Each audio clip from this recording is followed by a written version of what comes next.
Good morning, students. Welcome back to the online classes. Today I will discuss the first chapter of history of class 8. Its topic name is the birth of modern India. India is a very unique term in the whole universe or in the entire world.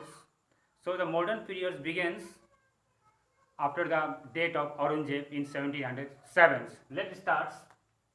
The modern period after the date of Aurangzeb means after the date of Aurangzeb, modern period started. It is a landmark in the history of India because the British East India Company come to India in 1600 AD for only for trade purpose, and Sir Thomas Roy, the envoy of King James, come to India for trade purpose for trade purpose, but slowly they got and by their supremacy power they captured India up to the 190 years. Between 1757 to 1707 the British rules come to India, and during the date of the Aurangzeb many changes Aurangzeb because after the decline of Mughal Empire, the Mughal empires were totally disintegrated, and slowly and naturally the British supremacy come to the India. Their main aims to only for trade purpose, but not for trade purpose. They think in the minds to capture the whole India because at the time India is known as a golden ball in the world for their trade purposes, for their business purposes, for their political power, for their supremacy powers in India. They acquired many changes in the Indian societies. So colonization, and next point is colonization India in one. Means colonization means that to rule. So British is a imperialist country. They captured India up to 190, means that India is become a colonial country under the rules of British government in 190 years. During this colonial periods, there is many changes occur. I highlight one by one changes. First changes is geographical change. In 1757, when the Battle of Plassey Forts, they captured the West Bengals and other states. Means at the time West Bengal divided into Bihar, Odisha, and these three states emerged from the West Bengals, and the naked eyes of the British government were only to capture the West Bengal, because at the time the West Bengal became the one of the main political entire condition, means this is like a mini India at the times of British governments. And in these geographical changes, there is a James Rennell, the father of geography. James Rennell maintain the geographical changes here. They make the mapping of the India to highlight, they do highlight and make a boundary of India from north to south to east to west. That what is the shape of India. Today you see the shape of India, and India is situated in the northeastern part of the world. Second is political changes. During the political changes, the British drained the wealth of India. They captured their supremacy power here. They imposed many taxes in India, just like a land revenue tax, Rayadwari system, Mahalwari system, and subsidy alliance also imposed in these systems, with their main aim is to make a supremacy in all the of the Indian governments. Third is economic change. India, during the British government come to India, there is many changes. India become very poor, and the master become very happiness to us. We are just a slave under the British government. They do their own motive, they do their own supremacy here.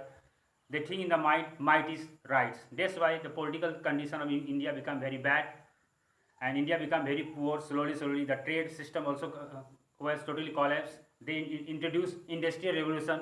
During the industrial revolution, many machines were comes, and it destroyed the Indian cottage industry, small industry, India, painters also, potters also, and some industries were totally collapsed. India government were totally collapsed. There is unemployment in India because the industrial revolution, the machines can change the whole manpowers.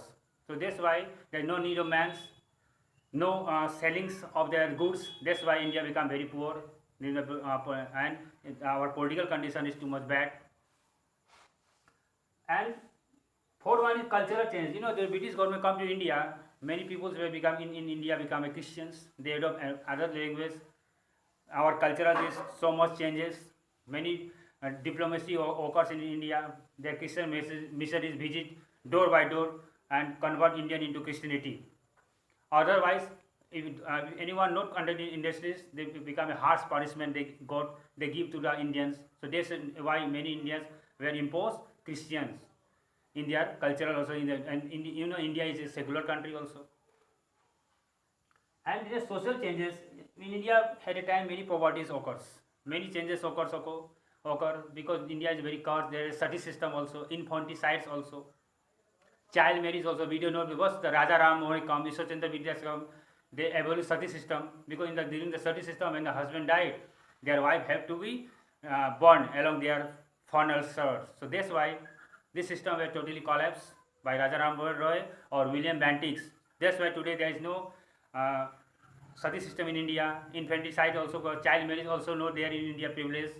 Means British come to India, but many changes occur. This is good for India, and there the child marriage, infanticides, and polygamy system were totally collapsed from the Indian society. And next one is social change. During the social changes, because man is a social animal. Man is also a political animal. They emerge in the society. They live in a community and offer the same culture and traditions in the society. So that's why during the British, during the modern India, many changes occurs. British become our masters. Many political conditions also, mapping of the India also totally changed. Many land revenue systems were imposed in India. Means the British, the board of modern India is a totally very much ruined to the Indian systems. It collapsed the Indian economic conditions, social condition, political condition, and today we face a very lot of problems also, poverty problems also, unemployment problems also. Due to the most of the population occur, there is no unemployment in India. So that's why we think in the minds we need to save the India in such a condition that India emerges supernatural power, superpowers, and India become a developed country. In the next video, I will upload next highlighting video what is their nature in the modern period, what are changes are there, what is the benefit of India, what is the demerits that India got from during the modern periods. Thank you. Have a nice day.